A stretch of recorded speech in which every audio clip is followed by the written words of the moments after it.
Good evening. How's everybody doing? Welcome to my messy garage for another episode of the Average Albertan Callout. This is a segment that I had considered dropping. Didn't seem to be a whole lot of interest in it. But then at the same time, I thought to myself, that doesn't really matter. This is about bringing awareness and making people accountable for actions that myself, and I'm quite positive the rest of Albertans and Western Canadians do not agree with.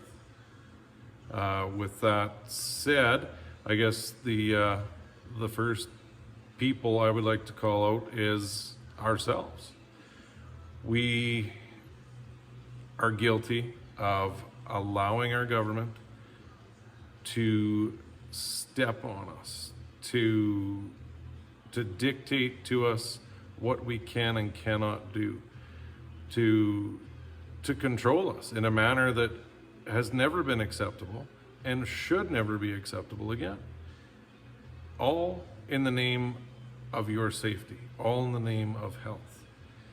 And I think with what's come to light here, especially with Fauci in the States, I think in the next few days we're all going to learn that this was possibly the biggest hoax ever perpetrated on the human race. I know that's a conspiracy theory at this moment, but I'm pretty sure within the next couple of days the mainstream media will be on board with that statement. So let's make ourselves accountable in making them accountable for their actions. Let's not let them just brush this off as an oops, as a little mistake.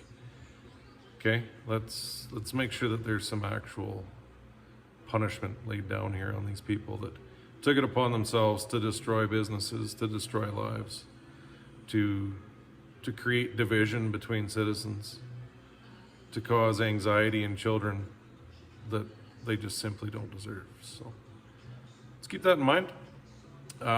Next, Jason Kenney, Jason Nixon, Tyler Shandro, and Mr. Travis Taves. You idiots. I don't know what you were thinking. I don't know why you thought, or if you thought that you were above the law, or if you were just arrogant enough to believe that nobody would catch you, that you would never be held accountable. This whole rooftop luncheon, first of all, drinking while you should be working. We don't get to do that. That's not an option for people with normal jobs. Secondly, gathering at a table in a restaurant setting, call it whatever you want, it contradicts your own rules. How can you expect people to follow rules that you laid down in front of them that you yourselves do not follow? Idiots. I just, Jason Nixon especially, we've spoke several times in person, and I didn't see this as being part of your character, but clearly I was mistaken. I really can't see this boding well for re-election, sir. In any event, these gentlemen believe that they are part of a class that is above the rest of us, literally in this case, and we need to let them know that that is not the case. So please call, email, write letters, let them know how you feel, because if we don't, they're just going to keep doing it. So that's part of what we need to do to hold them accountable. Next, our legacy media, CBC, CTV, Global, all of you. The disgusting amount of gaslighting that you a-holes are getting away with regarding this Kamloops residential school situation. It's at the point where you should be held accountable in a court of law. You're just lying. You're flat out lying. You don't know what happened. You don't know anything.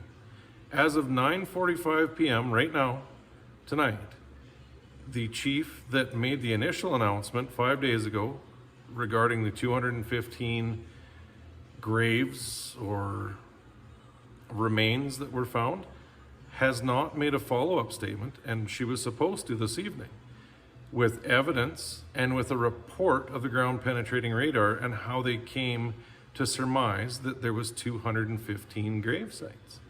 That hasn't happened. We have no idea. They could have found a pet cemetery. They could have found 215 boxes that somebody buried 100 years ago. We have no idea. We don't know if these are remains. We don't know if they're Indigenous people. We don't know if they're children. We don't know what time.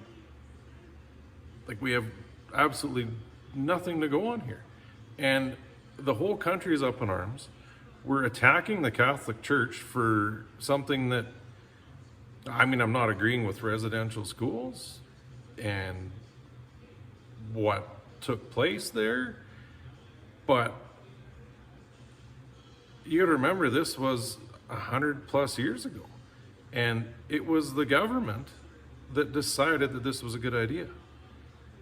So if we're going to try to hold anybody accountable, I suppose it would be the government in this case. But for what? We don't know what's there. Ground penetrating radar doesn't take an x-ray. It doesn't give you a picture of what's under the ground. All they can see is that there's apparently 215 possible voids that would be suspected to be coffins. So that's another thing. I mean, it would appear that from the evidence that we know so far, that if these are remains, that they were treated with respect. So stop the gaslighting, and Canadians, stop putting your hands out asking to be slapped for something that our generation had nothing to do with. Most of us were oblivious to until this happened. Not saying that I'm agreeing with it, not saying that I wasn't aware of it, because I did know some history on it, but the amount of time and effort we put into apologizing and the amount of money that we spend on apologizing for our past, why don't we put that into something constructive moving forward, something that actually helps people? Like, say, clean drinking water for all reserves, like Justin Trudeau promised, but has yet to deliver after 6 years. That's pretty sad. So just keep in mind, we don't know anything yet. The people that made the original claims have not come forward with any actual evidence or proof. The RCMP are now involved, and that is all that is known at this time. Now, I'd like to move on from there to one Teresa Tam, or Tangashki. I don't know how you pronounce your other name, sir, ma'am, whatever it is, whatever pronoun you prefer. We don't really know what you are. You announced today that Canada will be implementing a vaccine injury compensation program. So you have admitted to the Canadian public that the vaccine that you are guilting them into and getting their employers and their families to force people to take, that you're trying to force upon our children, is dangerous enough that we need a fund to compensate people for injuries and death, because all vaccine manufacturers still have 100% legal indemnity in Canada. So thank you for finally admitting that this may not be the safest vaccine, and that maybe people should really think about getting it. I thank you for that. But at the same time, who's going to pay for this? You know what, folks? You're going to pay for it. I'm going to pay for it.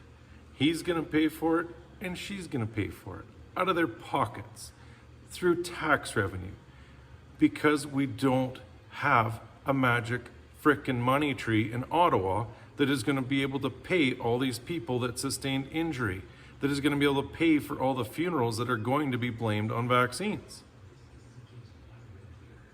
This isn't a joke. This is your health. Take a few minutes and think about it. So Teresa Tam, you disturbing individual, thank you for being honest about one thing in your life. And good luck getting this money rounded up, because it is going to be a mass transfer of wealth from people, from taxpayers, to bail out these vaccine manufacturers. Just disgusting. I cannot believe it, that you're putting the onus on the people that you hurt to pay for their injuries. You should be arrested, let alone feel shame. All right, that's about all I know for now. Thank you for your time. Hopefully this was useful. Enjoy the rest of your weekend.